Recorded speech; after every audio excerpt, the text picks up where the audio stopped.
Hi, I'm Jess Renke. I am the building manager at the Crest Pavilion. I'm joined by Janine Brennan, who is our interim branch manager, and then also Dave LaLuzerne. So he's here to talk to us about vitamins and minerals. He is an herbalist who I've worked with in an Everyday's Earth Day capacity, and he's got a lot of really awesome herb walks, and so he'll share those with you after the program. So go ahead, Dave, take it away. Hello, everyone. So for 20 years, I owned 3 vitamin and herb shops in Madison. My education was in pharmacy at the University of Wisconsin. I then worked as a pharmacist for 15 years before opening the first Green Earth vitamin and herb shop in 1990. I learned a lot about vitamins and minerals in school and over 35 years of experience. There is a lot of information out in the world about vitamins, but a lot of it is confusing, misleading, or wrong. I've always warned people not to believe everything they read in newspapers and magazines, especially advertising, on the internet, in infomercials on TV, and even in books written by so-called health gurus. I always take a practical approach to vitamin supplementation. In fact, supplement is the key word here. Vitamins are a supplement to a good diet, not the solution to a poor diet. I've always said, oh dear, you are what you eat. So today I want to give you some insights about vitamin and mineral supplements. Let's start with what I consider to be the most important supplement anyone can take, fish oil. So fish oil is a source of omega-3 essential fatty acids. And these are known by EPA and DHA. EPA for eicosapentaenoic acid and DHA for docosahexaenoic acid. I always like to say that because it makes me sound like I know what I'm talking about. The nice thing about fish oil is it also contains good levels of vitamin A, vitamin D, and vitamin E.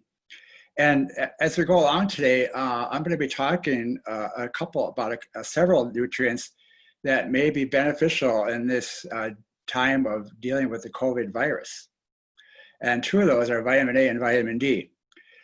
So that's also what's in fish oil, so that makes it a good supplement. Talk about A and D in a little bit. So omega-3 fatty acids have some major health benefits. They help prevent and treat of cardiovascular disease. One of the things they do is they modify cholesterol. They make, the nice thing about them is even though you may have high cholesterol levels, the cholesterol doesn't form plaque in your arteries. In fact, some of the initial studies that were done on omega-3 fats were done on Eskimo populations because they have such a fatty diet, yet they have very low levels of heart disease. And they found that one of the benefits of the high-fat diet that they got from, the whale meat that they ate primarily was that these fatty acids would modify the cholesterol and prevent it from forming clots, which is the real problem with cholesterol. The omega-3 fatty acids are also important for neurological diseases like depression, obsessive compulsive disorder, and attention deficit disorder, Alzheimer's disease. The fats, these essential fatty acids, are important for the nerve sheets that coat our nerves to keep them healthy. It's also beneficial in inflammatory diseases like psoriasis and eczema, inflammatory bowel disease, and rheumatoid arthritis. The compounds, the omega-3 fats, are what the compounds that the body uses to make its own natural anti-inflammatory compounds. So some of the signs of insufficient levels of omega-3 include abnormal vision and neurological function, high cholesterol or triglycerides, high blood pressure, abnormal hormonal activity, reduced cell survival, impaired wound healing and cell growth, and dry skin. So signs of deficiency of the essential fatty acids, the EFAs, are excessive thirst, frequent urination, dry skin, and dry hair. So there are a lot of food sources of omega-3 fats. Grass-fed beef is an interesting one. Most of the time when we buy beef, in the store, you're getting beef that's the cattle are fed on feedlots, and the food that they give them, the different grains and etc. that they give to them aren't the animals aren't able to make omega-3s from them. So in order to get omega-3s from beef, you have to eat grass-fed beef. Other sources are some algae, warm water fish, although they have lower levels than cold water fish. And really cold water fish are your best source of omega-3 fats. There's anchovy, salmon, herring, mackerel, albacore, tuna, sardines, halibut. All those are really good sources of omega-3 fats. Now, if you want to take a supplement, I suggest taking cod liver oil. I've been taking cod liver oil myself for many, many years. And I take a tablespoon or 3 teaspoonfuls daily. And I think it's really probably the best supplement. If anybody wants to take a supplement, I think this is one of the best. It is more food-like because, as I mentioned, it has the A and the D and the E and other supplements and other nutrients in it. So it's better, I think, than taking the fish oil capsules. And most fish oil capsules have about 1,000 milligrams of oil, and you can get some that are a little bit higher, some a little bit less. And in order to equal the equivalent of 2 to 3 teaspoonfuls daily of cod liver oil, you'd have to eat 6 to 9 capsules of the fish oil capsules. And then you wouldn't get all the other benefits of the cod liver oil. And if you do take any oil, it's always best to take it with protein at a mealtime, because the protein helps assist in the absorption of the fats, of the omega-3 fats. So I always ask the question, have you had your fish oil today? So now let's talk a little bit about vitamins in general. First of all, let's start with a definition of a vitamin. A vitamin is an organic molecule or related set of molecules that is an essential micronutrient which a body needs in small quantities for the proper functioning of its metabolism. Essential nutrients cannot be synthesized in the body, either at all or not in sufficient quantities, and therefore must be obtained through the diet.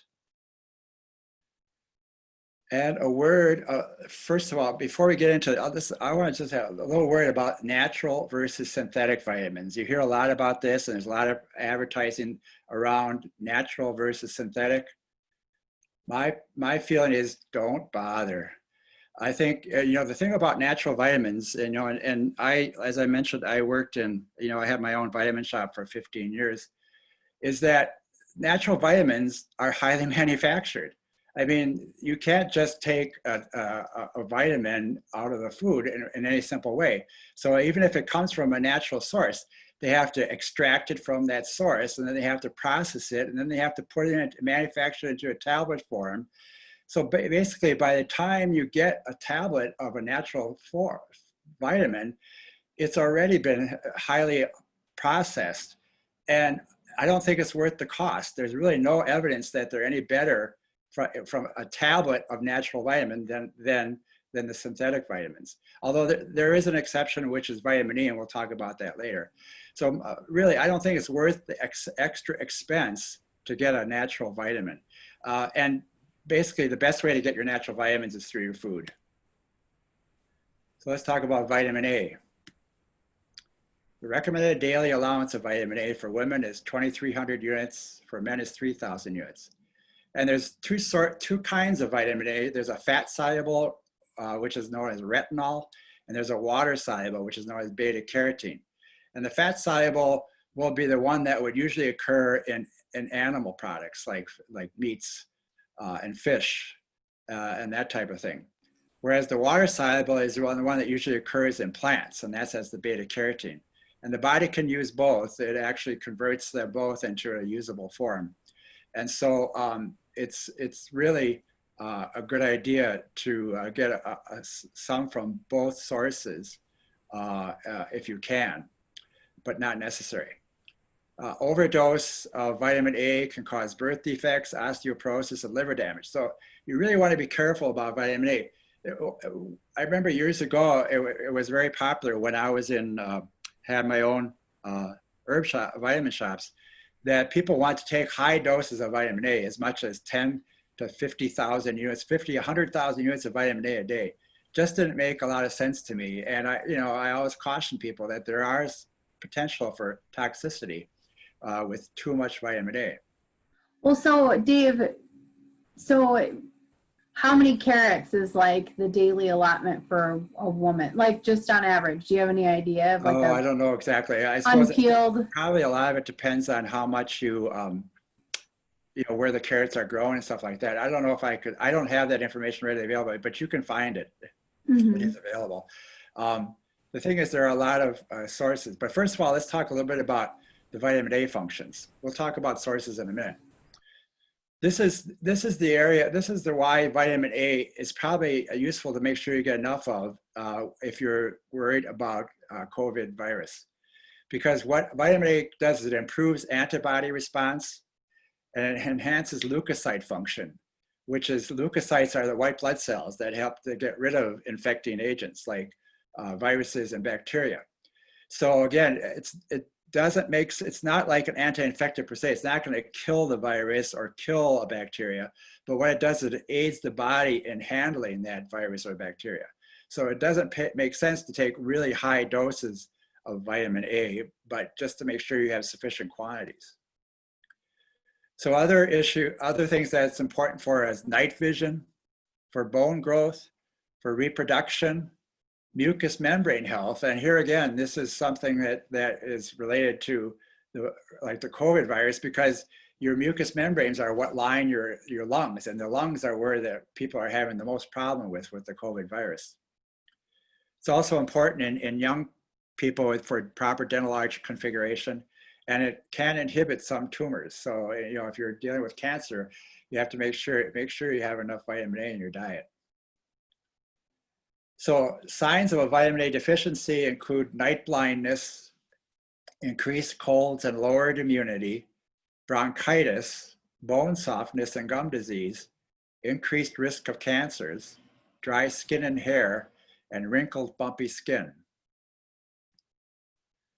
So food sources of vitamin A, other than cod liver oil, which you see being administered here. Some of you, may remember taking cod liver oil when you were a kid. I mean, it was common.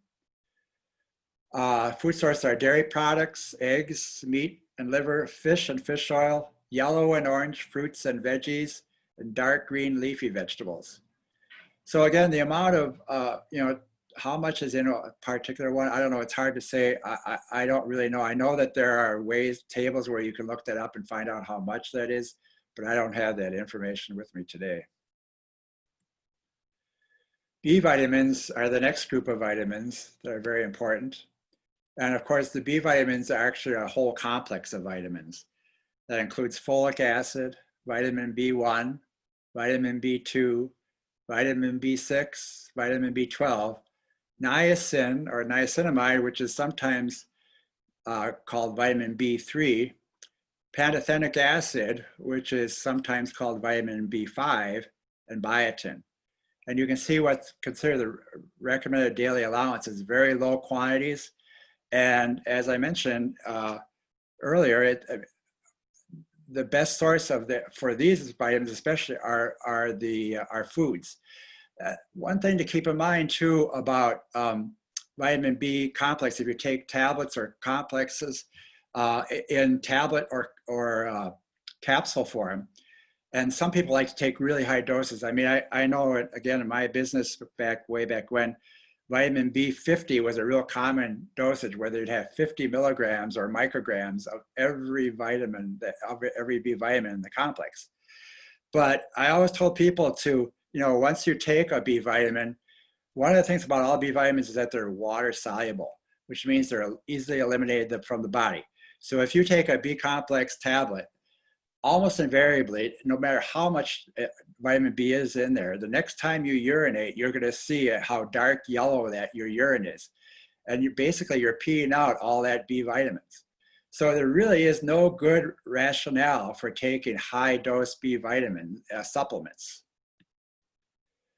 But let's talk a little bit about what the importance of each of the vitamins is, of B vitamins is. And here, these are the chemical structures of the vitamins, just to give you some idea what they may look like if you could see them under a microscope. So folic acid is needed to make, repair, and methylate DNA, which is important for genetic transmission. a cofactor in various reactions throughout the body, and is especially important in aiding rapid cell division and growth, such as infancy and pregnancy. So oftentimes, most doctors will prescribe folic acid, 1 milligram of folic acid to the pregnant women, because it's very important for rapid cell division that's going on when a fetus is developing. So vitamin B1 is also known as thiamine. And thiamine plays a central role in the release of energy from carbohydrates. It is involved in RNA and DNA production as well as nerve function. As you'll see throughout these, the B vitamins, one of their primary functions is in the nervous system, in the brain function and nervous system. And so they're very important for those, as well as for protein synthesis. So they have, they're very involved in many, many processes throughout the body. So vitamin B3 is niacin, also known as niacinamide. So niacin plays an important role in energy transfer reactions and the metabolism of glucose and alcohol. Recently, niacin has become popularized for helping to lower cholesterol levels.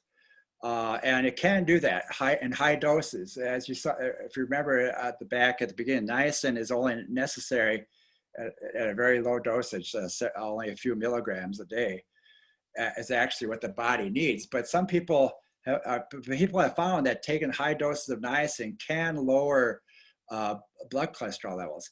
However, there is a downside because high levels of niacin can also cause liver damage. So you have to be really careful about this because it is a situation. The other thing that happens with niacin is something called a niacin flush.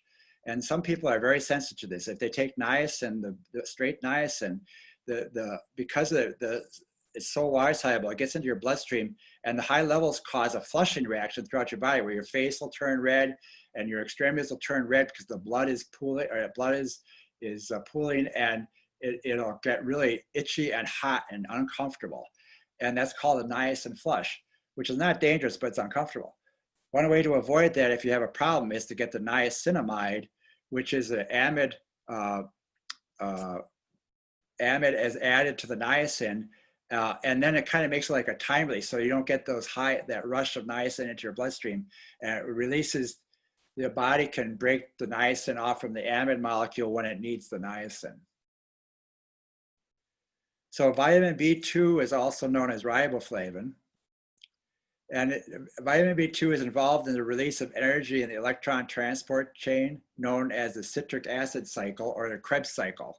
And this is really important in the way the body produces energy to function. Every cell has this Krebs cycle going on, and it releases energy so that the body can function basically every day. It's also important that the catabolism of fatty acids, which means the breakdown of fatty acids, is part of the process of using fatty acids, is that they're absorbed and they're utilized, and then they have to be broken down and eliminated in different ways if there's too much of them. So that's one of the things that riboflavin is important for. Okay. So pantothenic acid, also known as B5, is involved in the oxidation of fatty acids and carbohydrates. Coenzyme A, which can be synthesized from pantothenic acid by the body, is involved in the synthesis of amino acids, fatty acids, ketone bodies, cholesterol, phospholipids, steroid hormones, neurotransmitters, and antibodies. So it's a very important vitamin to get in small quantities. Recently, it's become popular to put pantothenic acid in topical creams to help with skin health. And it also has some sunscreen activity as well. So you'll often find pantothenate or pantothenic acid, usually as the pantothenate, the basic form, will be in like facial creams. Pyridoxine is another name for B6. And the active form is pyridoxal 5-phosphate, which serves as a cofactor in many enzyme reactions, mainly in amino acid metabolism, including biosynthesis of neurotransmitters. So amino acids, of course, are the building blocks of proteins. So vitamin B6 is very important in using in protein synthesis, as well as in different neurotransmitters. Again, the function of the B vitamins in the nervous system is very important. Now some people use vitamin B6 therapeutically in high doses for carpal tunnel syndrome. I've seen, I had in my own experience, I know that some people have gotten good results with taking doses of 200 to 300 milligrams in divided doses of vitamin B6 over the course of a day to deal with carpal tunnel syndrome with good results. So it's something to keep in mind if you ever have that. And why is that? Is because does it bring? I don't know if it really is known exactly why it happens. I certainly have never seen any explanation. It's just kind of something that has been shown to happen, and it doesn't work for everybody. So one of the most complex of the B vitamins is cyanocobalamin, or B12, which actually has a little cyanide molecule in there. You can see it. It's got the little purple molecule in there, right there. And that's actually cyanide. So vitamin B12 is involved in the cellular metabolism of carbohydrates, proteins, and lipids. That's in the cell. It's very important. Is essential in the production of red blood cells in the bone marrow. So you'll see this is really, along with iron, vitamin B12 is very important. And it's also important for the production of the nerve sheaths and proteins. So again, another reason why the B vitamins are important in the bloodstream. Now, vitamin B12 is an interesting vitamin from the standpoint of vegetarians and vegans. Almost all vitamin B12, I don't know of any plant sources of vitamin B12, let's put it that way. You have to get vitamin B12 from meat sources. So if you are a vegan or a vegetarian, it might be wise to supplement with a tablet of B12 every day. It's very important for many functions in the body. And the final B vitamin that we'll talk about today is biotin. And biotin plays a key role in the metabolism of lipids and proteins and carbohydrates. And it's a minor vitamin. You don't need a whole lot of it, and you will sometimes find it in a B complex supplement, but you also get a lot of it in food. Okay, so what are the symptoms of vitamin B deficiency? I'm not going to go into the specific ones for specific vitamin Bs, but the symptoms of deficiency depend on what type of vitamin B you lack. They can range from fatigue, confusion, depression, and other neurological disorders to anemia or a compromised immune system. Skin rashes can also occur. And as I've said a number of times already, the best source for the B vitamins are food.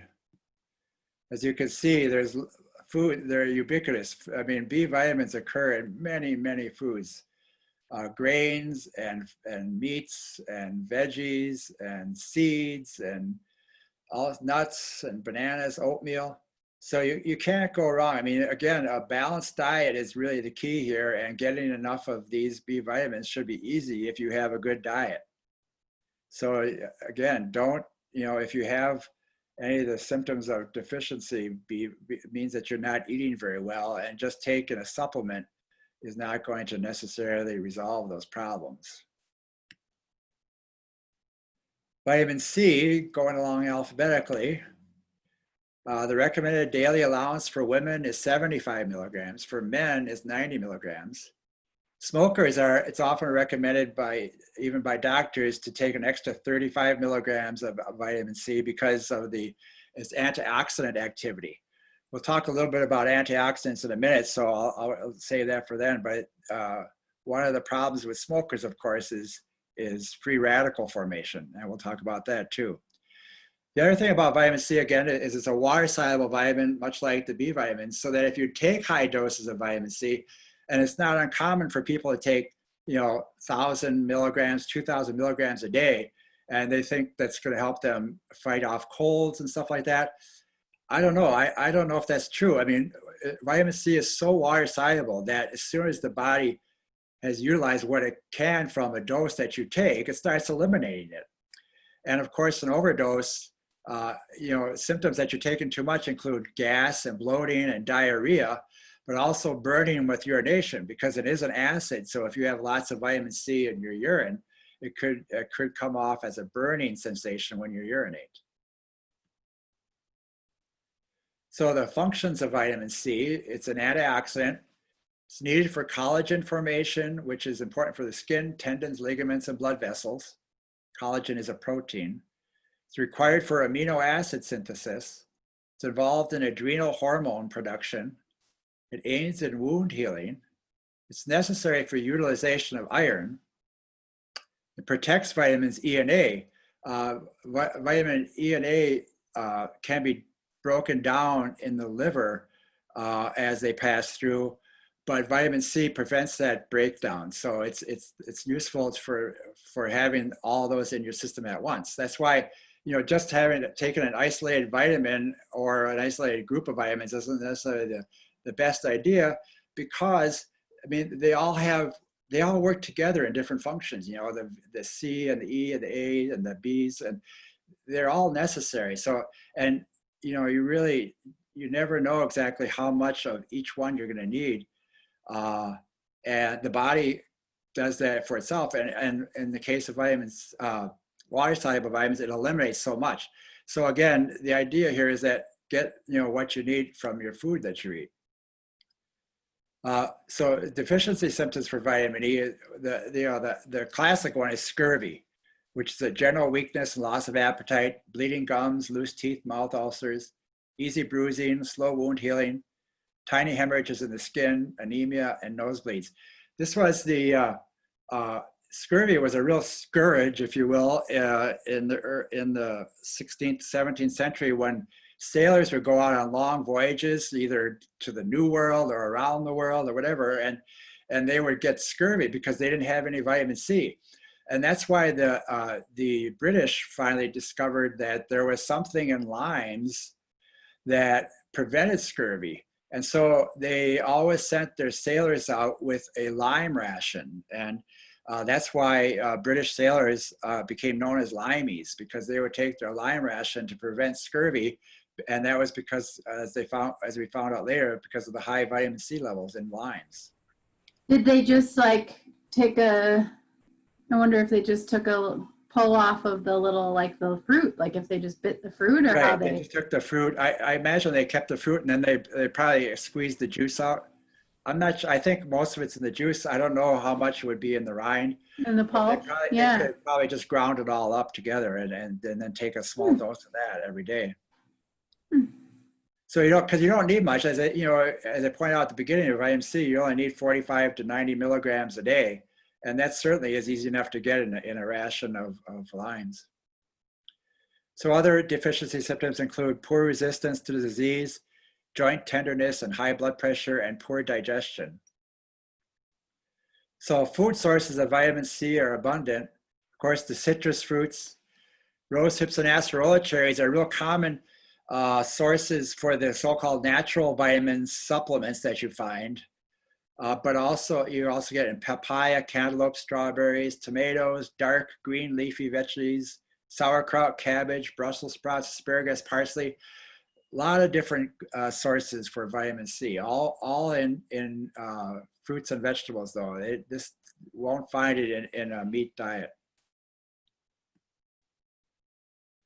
So let's talk a little bit. I want to talk a little bit about antioxidants because, of course, antioxidants is what vitamin C is, and we'll find out about vitamin E in a few minutes. But this is where the phrase comes, get some color in your diet. It's because almost invariably, the same chemicals that are the antioxidants in plants, in flowers and fruits, almost always those chemicals are also the chemicals that give the plants, the flowers, and the fruits their color. So color is an indication that there's a lot of antioxidants in the plants. So antioxidants are compounds that inhibit oxidation, as it implies. Oxidation is a chemical reaction that can produce free radicals, thereby leading to chain reactions that may damage the cells of the body. Free radicals are charged particles in the body that are necessary for a lot of reactions, but if you get too many, they can be a problem. And one of the areas that it's been implicated in is the onset of cancers, for example. And another area is in respiratory problems. So you need antioxidants in your diet. And as you can see, there's lots of different types of antioxidants in carrots, garlic, lemon, tomatoes. Lycopene has become a popular supplement, to get lycopene, but all you have to do is eat tomatoes. And just think tomato sauce, you can get tomato sauce any time of the year. You don't have to have fresh tomatoes. In fact, tomato sauce probably has a higher concentration of lycopene than fresh tomatoes do.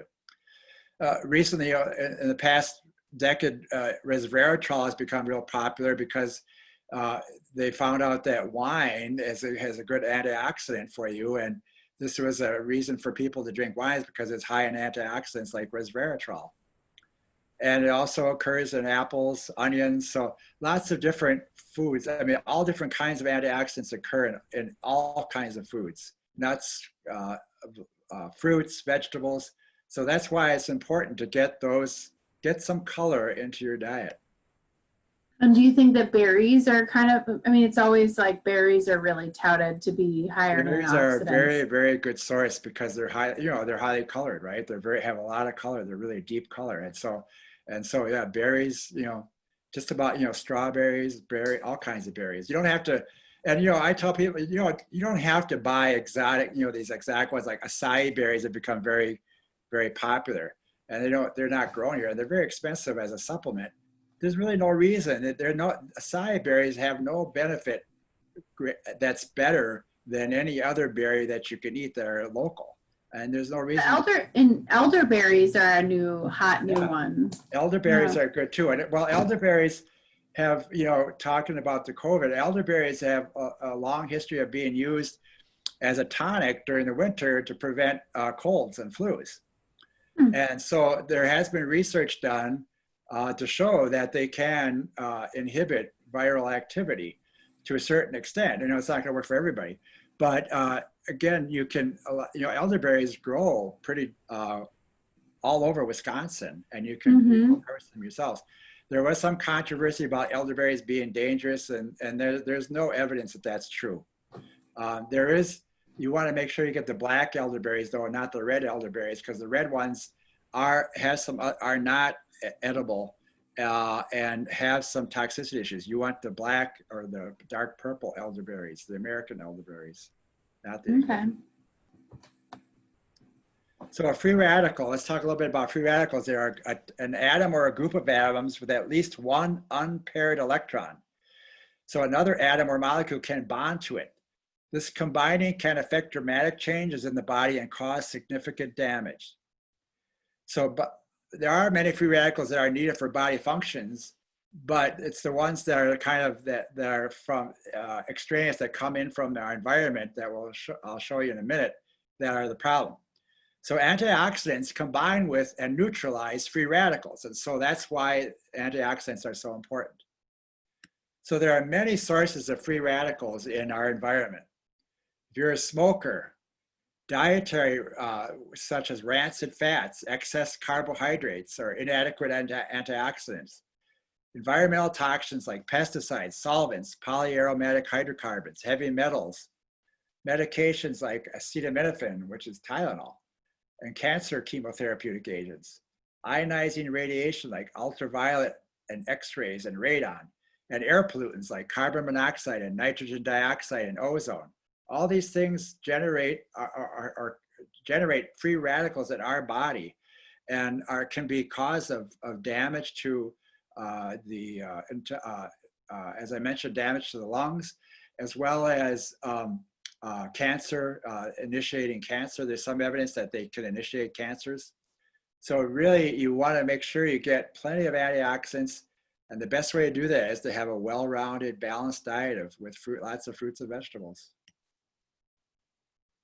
One other thing I would talk about with as far as antioxidants is something called ORAC, which if you see any advertising or promotion for vitamin C or antioxidants, you'll often see this term used. ORAC stands for oxygen radical absorbance capacity. It's a lab test that attempts to quantify the total antioxidant capacity of a food by placing a sample of the food in a test tube, along with certain molecules that generate free radical activity and certain other molecules that are vulnerable to oxidation. After a while, they measure how well the sample protected the vulnerable molecules from oxidation by the free radicals. The less free radical damage there is, the higher the antioxidant capacity of the test substance. There are actually a handful of different tests designed to measure total antioxidant capacity in this way, but the ORAC is probably the best known and most popular. The nice thing about this method is that it tries to measure the antioxidant activity of a food rather than the levels of specific nutrients such as vitamin C or E. However, the downside is that numerous health, food, and beverage companies and marketers have capitalized on the ORAC rating by promoting products claiming to be high in ORAC. As most of these ORAC values have not been independently validated or subjected to peer review for publication in scientific literature, they remain unconfirmed, are not scientifically credible, and may mislead consumers. So I just wanted to mention that. I certainly, again, I certainly don't believe in the ORAC thing so much.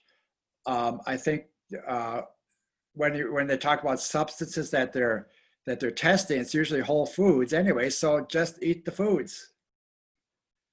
And then there's one antioxidant that I'd like to just highlight, and that's lutein. It's one of my favorite ones to talk about because it comes from, among other places, dandelions. And dandelions are one of my favorite plants. It's the most important antioxidant for the eye. They've found that the highest levels of lutein in the human body are in the eye. And so oftentimes when you buy a lutein supplement, you get it with zeaxanthin, which is an isomer that occurs with lutein. An isomer is a chemically identical substance, but it has a different spatial configuration, which makes it a little bit different. And so lutein can become zeaxanthin and zeaxanthin can become lutein back and forth. So it's hard to get one without the other. And the yellow color in dandelions is lutein. So if you want to get a lot of lutein, you can take dandelion flowers, especially this time. Well, maybe a little too late now, but you can just pick those little florets out of the dandelion and add them to your food if you want to get more lutein. And the recommended daily intake is 6 to 20 milligrams daily. There are a lot of eye doctors, optometrists, and opticians who will recommend taking lutein because one of the things that it's thought to be beneficial for is to prevent macular degeneration. It's not going to stop it. It's not going to if you have significant macular degeneration, it's not going to reverse it, but it could be beneficial in slowing it down. What's that? Sorry, probably dumb. What's macular degeneration? Macular degeneration is basically the breakdown of the cells in your eye, in the macula of the eye, which is the part on the surface of your eye where it starts to become cloudy, and it interferes with your vision over time. Got it. So there are a lot of food sources of lutein: chicken, egg yolks, kale, collard greens, spinach, peppers, broccoli, green beans, kiwi fruit, honeydew melon, squash, and of course dandelions. So vitamin E is the next one. And vitamin E is a fat-soluble antioxidant. We talked about antioxidants, and most of the ones we were talking about, the C and the Bs and the different ones that are in the fruits and vegetables, are all water-soluble. So that means that they don't get into the fatty parts of our bodies where we need them as well. So it's nice to have a fat-soluble antioxidant like vitamin E to help protect the fat supplies in our body from going rancid or going bad, or you're breaking down into free radicals. So vitamin E is also an enzyme activity regulator. It boosts immune function, and it widens blood vessels and reduces clotting. Oh dear. Okay, the RDA recommended daily amount is for adults is about 23 units. For children, which is age dependent, from anywhere from 6 to 16 units. So you don't need a lot of vitamin E. And most people, when they're taking supplements, in my experience, are taking like 200 to 400 units of vitamin E a day. And there really is no good reason to take that much, I don't believe.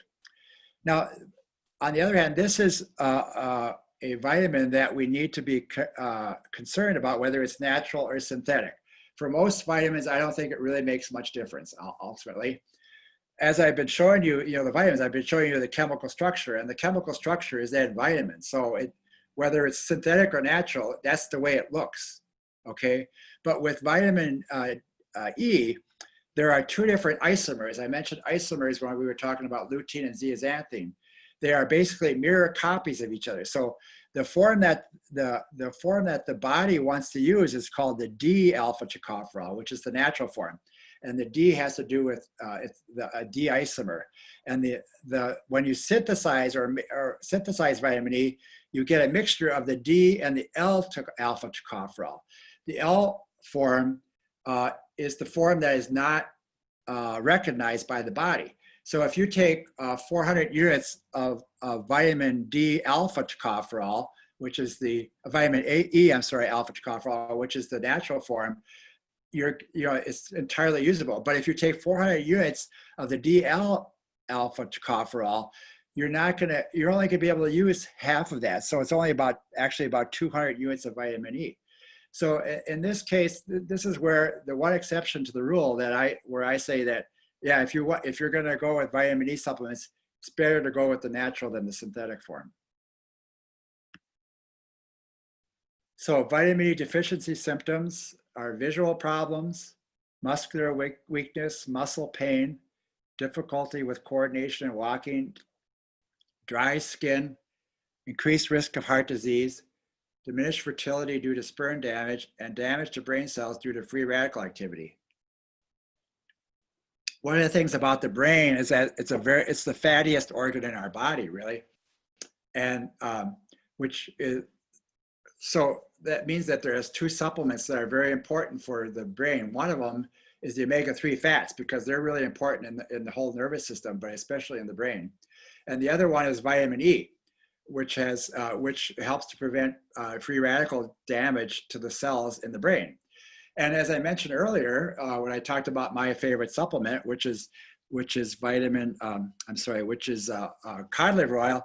Cod liver oil has a source of not only the omega-3 fats, but also vitamin A, vitamin D, which are beneficial in terms of what we were talking about. Remember the COVID virus potentially, and vitamin E. You get enough vitamin E in a tablespoon dose of cod liver oil to meet your minimum daily requirement. So other food sources of vitamin E. So wait, Dave, Yeah. My dad used to give us cod liver oil when we were little. Yep. So but I was awful. It was so gross. Well, maybe now as an adult, I could stomach it a little bit more, but how do you take it? Okay, just out of curiosity. About cod liver oil. First of all, years ago when people had cod liver oil, they often didn't keep it refrigerated. It was kept in a kitchen cabinet or something like that. So as it ages, as it gets older, because of oxidation, and it starts to go rancid, and it gets worse and worse tasting. If you keep it refrigerated, it doesn't go rancid, and it'll taste better. The other thing is, I buy flavored cod liver oil. You can I buy a lemon flavored cod liver oil. And it's made by Carlson's, if I may give a brand name, and I think it's really the best on the market. But there also you also can get, I've seen cherry and mint flavored cod liver oils as well. So does it still taste like fish, or does it taste like lemon fish? No, if you keep it refrigerated and you take it, and if it's cold when you take it, you don't taste the fish, you taste the lemon. Okay. And I think the worst part about taking cod liver oil initially is the consistency of the oil and swallowing it. Everybody thinks they're going to gag on it or something, especially because they think it tastes bad. So if you get a cold cod liver oil and it's flavored, you'll have that oiliness, but it washes down very easily with water. Okay. I don't really think it's a problem at all anymore. I mean, as long as you keep it, even if you put, I've even used unflavored cod liver oil and kept it refrigerated, and it's fine. It had unflavored cod liver oil has a slight fishy taste, but not too bad at all, and it doesn't linger in your mouth if you wash it down with water. I always Okay. take it, with food, and that helps too. Janine asked if you get fish burps. If you get what? Fish burps. Like when you burp, does it take? Oh, fish burp. No, not if you take it after with food, because again, oils are better absorbed with proteins. And so if you take it on an empty stomach, yeah, it might burp up. You might burp up on you. But if you take it with a meal, I've never had that problem. Okay.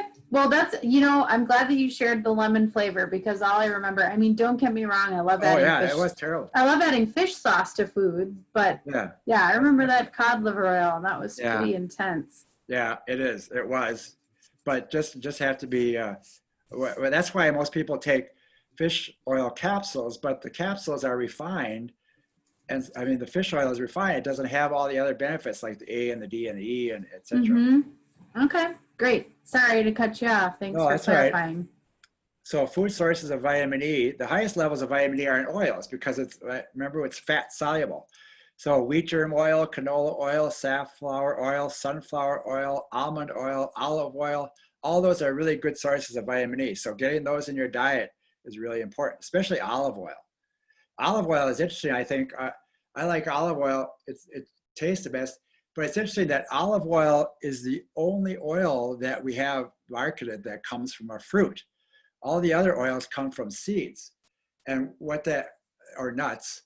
And what that means is that in order to get the oil out of the seed, they have to put on a lot of pressure, which heats it up a little bit. And that causes it to go, that breaks it down, the oil down a little bit. The olive oil doesn't take much pressure to get the oil out of the olives. And so I think it's the most natural way to take oil, to use oil as often as much as you can. So other sources of vitamin E include sunflower seeds, almond, avocado, spinach, butternut squash, kiwi fruit, broccoli, trout, shrimp. So most meats will have some vitamin E in, the fish especially, not so much the red meats. Vitamin D. Vitamin D is important for bone health, calcium utilization, immunity, heart health, prevention of cancer, especially in the colon and prostate, and mood and brain health. Now, I mentioned earlier that vitamin D is really important for your immunity. There's been a recent study was released by the British Medical Journal, and they did a meta-analysis of studies on vitamin D and viral infections. And the study was with 11,000 people, so it's a highly significant study. And they found that in people who had did not have a deficit of vitamin D in their diet, extra vitamin D reduced the chances of getting a viral infection by as much as 20%. In people who had a vitamin D deficit in their system, the benefit was as much as 70% reduction in the chance of getting a viral infection. So this study was not done on the COVID virus, but it was done on other viruses. But I think what it says is that vitamin D is not specific for a specific virus. What it is it enhances the body's ability to deal with the virus. So it's recommended that you get a minimum of 1,000 units of vitamin D a day, and to take it constantly throughout the year. In fact, well, let's go on a little bit more here. We'll talk about the doses in a minute.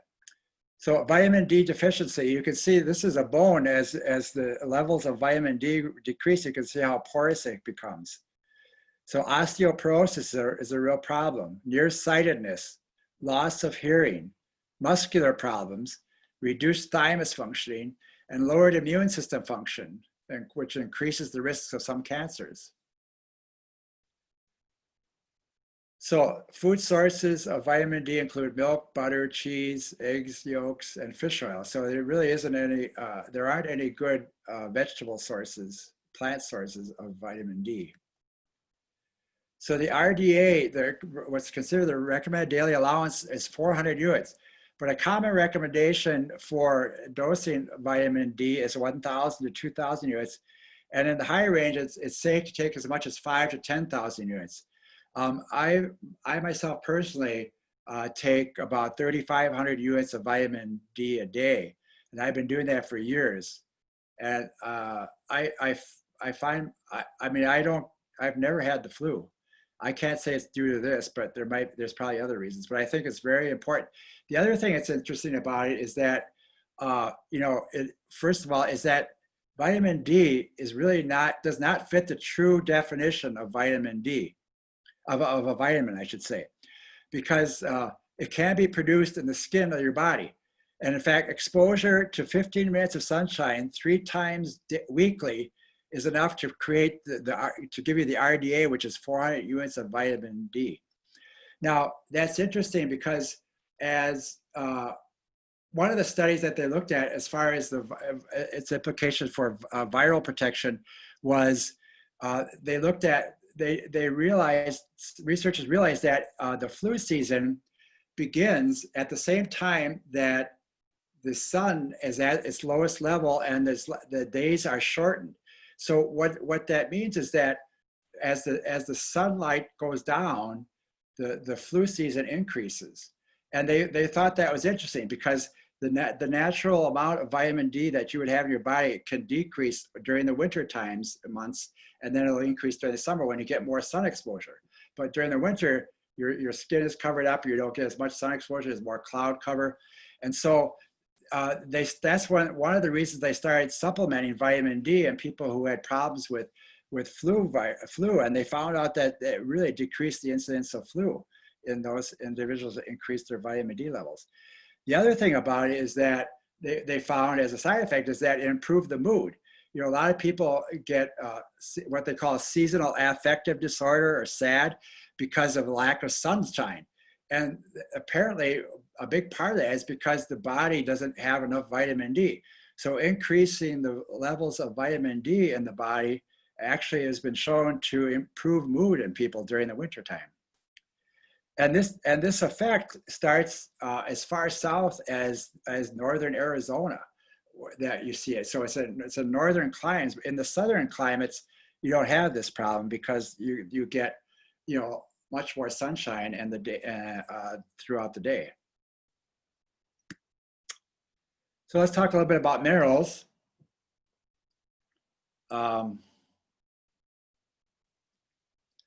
Mineral is a chemical element required as an essential nutrient by the body to perform functions necessary for life. However, the 4 major structural elements in the human body by weight, oxygen, hydrogen, carbon, and nitrogen, are usually not included in lists of nutrient minerals.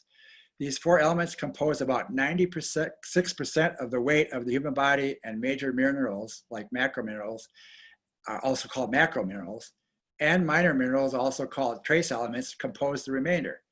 Nutrient minerals being elements cannot be synthesized biochemically by the body. Plants get minerals from the soil. Most of the minerals in a human diet come from eating plants and animals or from drinking water. So again, it's all about what you eat. So of course, calcium is the one that people are always most concerned about, perhaps. And it's needed for strong bones and teeth. Remember when you were a kid, your mother told you got to drink your milk, or the advertising, the dairy farmers want you to drink your milk for strong bones and teeth. Although, as it turns out, milk isn't not necessarily the best way to get it. And certainly there's a lot of problem for a lot of people. So there are many other food sources, as we'll see, for calcium. It's important for proper muscle contraction. It helps regulate heartbeat, necessary for nerve transmission. It influences neurotransmitter release. It activates certain enzyme systems. It's important for cell division, essential for blood coagulation, and it reduces homocysteine levels. Homocysteine is an indication of inflammation going on in your system, and it can lead to problems like with inflammatory diseases, arthritis, but also for heart disease as well. So calcium is important for reducing that homocysteine. So a calcium deficiency includes osteoporosis, tooth loss and fractures, weak, brittle nails, anxiety and nerve sensitivity, muscle twitching, periodontal disease, gingivitis, toxemia, heart palpitations, and heart disease. Now the recommended daily allowance for calcium, I just did it for adults. Males are 11 to 24 for 1,200 milligrams. Females, 1,200 milligrams. Once you get older than 24, it's usually they cut it down to 800 milligrams. And for pregnant females, there's an increase because of the needs of the fetus. So an overdose can cause calcification of soft tissues, kidney stones, and abnormal calcification of long bones. So I think, again, a lot of people take a high dose of calcium for bone health, but there's really no evidence that taking more calcium is going to improve your bone health. Food sources of calcium include milk, of course, but green leafy veggies, yogurt, kefir, cheese, broccoli, cauliflower, legumes, nuts, seeds, citrus, figs, raisins, dried apricots, all kinds of dried fruit. So a lot of good other good sources other than dairy for calcium in our diet. Now, just one word about calcium supplements. There's really no need to pay for some of these really expensive supplements. One of the most expensive supplements that you get for is called hydroxyapatite, and they make claims for it being the best source of calcium. And calcium carbonate, which is the cheapest, is often kind of all these companies that make these heavy, these more expensive forms like calcium glycinate say, well, you don't absorb calcium, it can't be utilized by the body. But actually, that's not true. If you take a look at most tablets you find out how are like maybe 1,000 milligrams is calcium, or a dose is maybe 1,000 milligrams, maybe 2 tablets. But each form of calcium has varying amounts of calcium in it, because the carbonate molecule, the citrate molecule, the glycinate molecule all have a certain weight. So in a calcium carbonate tablet, in 1,000 milligrams, you actually have 400 milligrams of calcium. And only 30% of that is absorbed, but that's 119 milligrams. That's actually the most that you can get. Calcium glycinate, which is much more expensive than the calcium carbonate, actually you get 44% of it is absorbed. But in a 1,000 milligram dose, there's actually only 190 milligrams of calcium. So therefore, you only end up absorbing 84 milligrams. So the point is don't spend a lot of money for an expensive calcium supplement, because I don't believe there's any benefit. And the important thing to remember too, though, is that vitamin D is necessary for the absorption of calcium. So you have to make sure that you have enough vitamin D in your system in order to absorb calcium properly. Magnesium, the RDA is 350 to 400 milligrams a day. And an overdose may cause diarrhea. And so, if you're taking more magnesium than your body can use, if you start to get diarrhea. So magnesium functions, it's necessary for heart and brain function. It helps release effects of stress. It reduces spasm in blood vessels.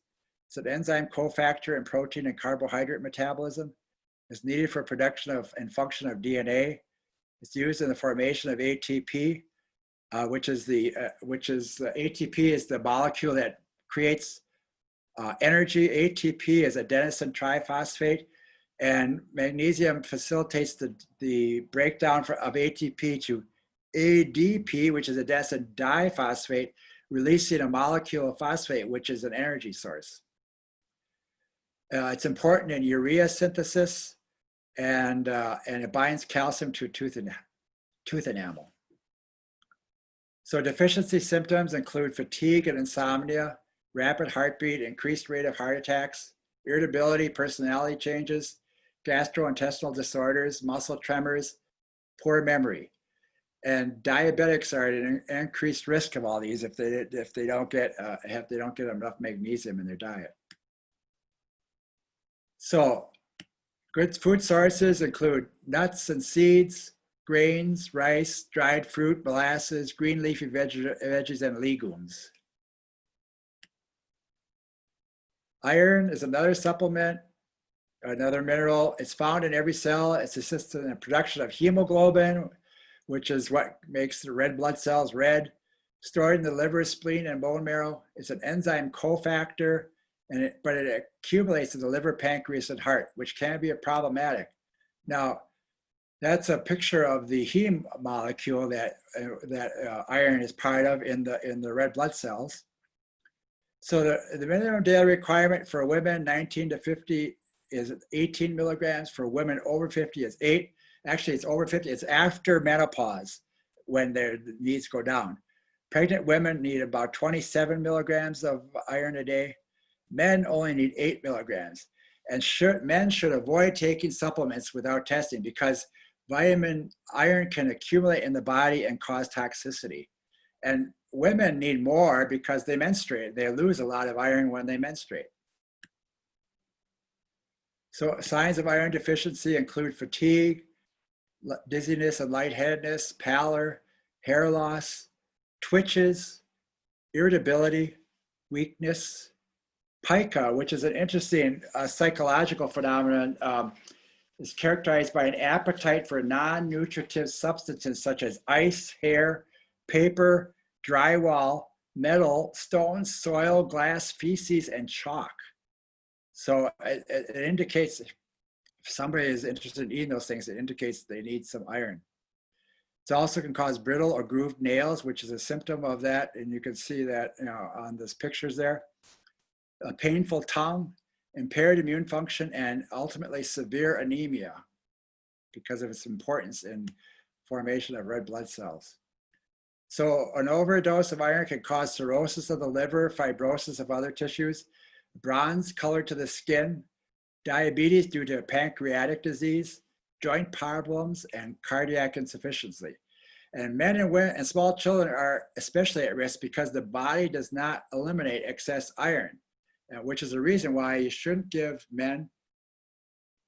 supplements, and small children probably should not take iron supplementations, which in my mind calls into question the advisability of feeding children breakfast cereals, which are high in iron, as well as some breads that they make, which they add iron supplements to.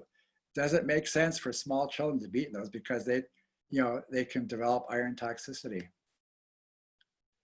So forms of iron this is interesting because a lot of times doctors will recommend their pregnant women that they should take an iron supplement, and they say, well, either take ferrous sulfate or ferrous gluconate. They don't tell them which they should take, but there is a difference. Both of them are 325 milligram tablets, but the ferrous sulfate is a smaller molecule than gluconate. So there's actually 65 milligrams of iron in ferrous sulfate and only 35 milligrams in ferrous gluconate.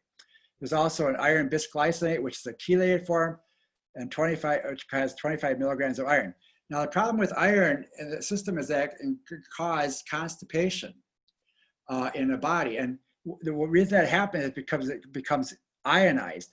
And in fact, iron in the stomach can actually have a double charge on it, which makes it even more likely to cause constipation.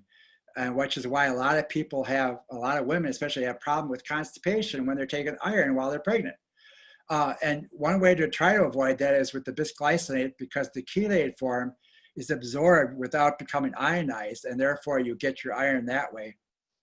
But but another way to reduce the problem is to take it with yellow dock. Yellow dock herb actually improves iron absorption and reduces constipation because it actually has a slight laxative effect.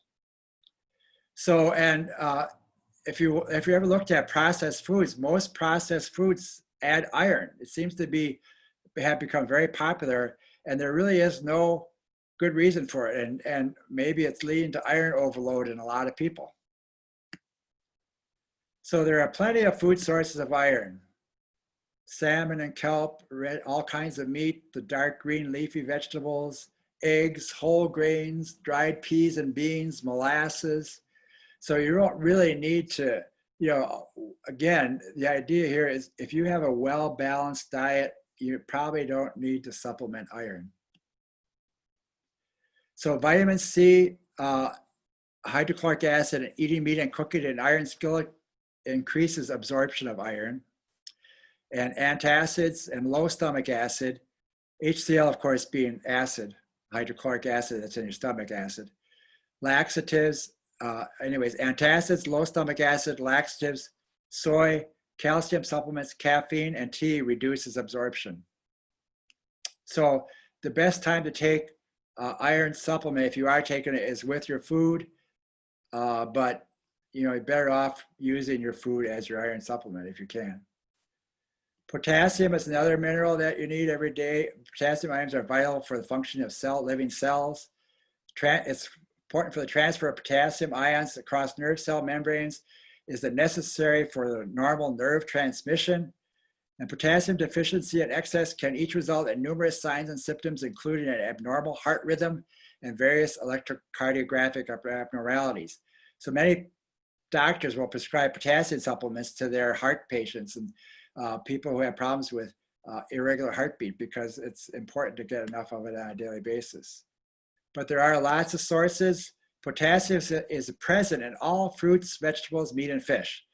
Foods with high potassium concentrations include yam, parsley, dried apricots, milk, chocolate, nuts, potatoes, salmon. The list goes on. You can see lots of sources of potassium. So finally, I just want to mention briefly trace minerals that oftentimes you'll see you only need it in small quantities, and you'll see in supplements, but you really don't. These are all pretty widely available in the food that we eat. The interesting one here is zinc, and this relates to the COVID virus. I don't know if you remember a few weeks ago when Trump was talking about how he was taking that hydroxychloroquine, and he also mentioned that he was taking zinc as a preventative for the COVID virus. Well, taking zinc as a supplement and swallowing the tablet into the stomach is probably going to do absolutely no good for you for the COVID virus, because it gets into your system and it gets diluted. However, I think it may be useful to get a zinc lozenge that you can dissolve in your mouth, because the zinc, which will have that astringent effect in your mouth where you can really feel the astringency of it, also inactivates viruses. So if you're going into an area, a place where you think you might be coming in contact with a virus, if you take a zinc lozenge ahead of time, you'll feel it in your mouth. In fact, actually, I can actually feel it getting up into my sinuses, and it may prevent you from contracting the virus if you do come in contact with it. So in that sense, zinc may be useful as a lozenge, but not as a supplement you take orally. So that's about all I have to say on this whole subject here. Any questions? So with the zinc lozenge, do you have to have it in your mouth while you're coming into contact, or do you? No, if you suck it, like if you're going through like to a bar or restaurant, and you dissolve a zinc lozenge in your mouth, it'll stay in there. You can feel it in there. I mean, part of the problem, unfortunately, with the zinc lozenge is it also seems to affect your taste buds, so that the food tastes differently. So that could be problematic. But it does linger for probably, I would say, about an hour or so. And so that if you're going to be in a place for a long time, like if you're going to a concert or something like that, or a place where there's a large group of people and you're not going to be eating, I think it might be beneficial. I don't know that there's any research as far as COVID goes, but I know that it does inactivate viruses when it comes in direct contact with the virus. Interesting. Well, I learned a lot with I'm ordering some fish oil today for sure. Yeah, and now that I know that it's lemon. Yeah. Did you have a question, Janine? Yeah, any recommended vitamin books, like the Vitamin Bible? Oh, I don't, I don't have one myself that I can tell you that is really, really good. You're thinking about for the library, right? Yeah. Yeah, I'd have to look into that. I could look into that and let you know if I think there's so much information on the internet that you could, that's good. Yeah, and it's updated, so Yeah, it's so updated, often. and Yeah, too many of the books, the vitamin books that you get there are by these health gurus, you know, people who are trying to promote a certain approach to supplementation. And so I don't know scientifically, you know, and I'm sure, I know that there are pharmaceutical type books that are yeah, very yeah. technical. So I don't know that there's one specifically that I would recommend. How about a magazine that do you subscribe to any herbal or No, health magazines you recommend? no, No? I don't. And again, you know, it depends on, you know, some of these magazines, you know, they're promoting vitamins or they're advertising vitamins, and they have articles that are written by people that promote vitamins. I just don't, it's a Yeah, question, that's I should fair. really look into that myself and have that information available, but I don't. And then there was a question, can you repeat again which vitamin helps with psoriasis? With psoriasis, Mm-hmm.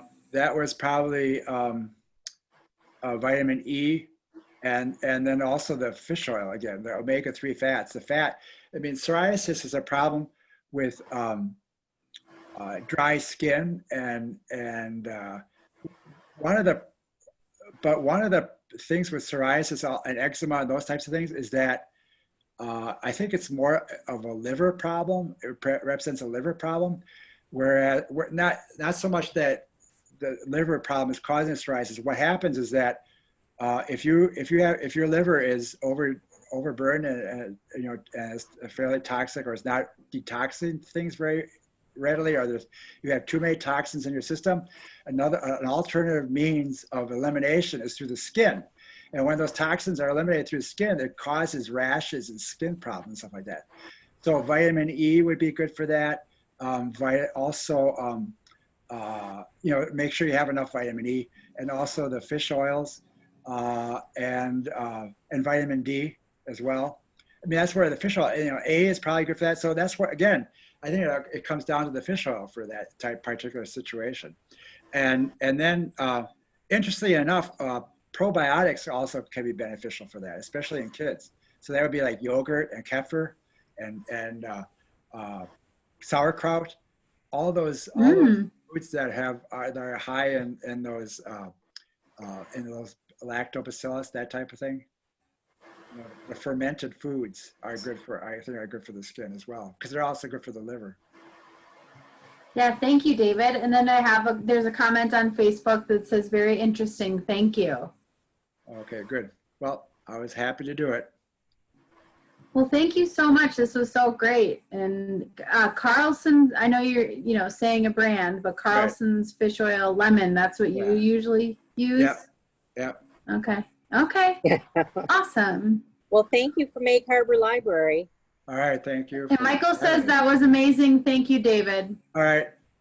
Where can people find you if they need more information? At Lynn's Pottery, or? Yeah, well, you can actually, I'll give them my email address is herbtv62@gmail.com. They can contact me there if they want to. Great. And then this will be available on the library's website and the Crest Pavilion's website. So. Oh, good. All right. Yeah. All right. Well, thank you, David. Yeah. I appreciate this. Bye. Bye. Bye.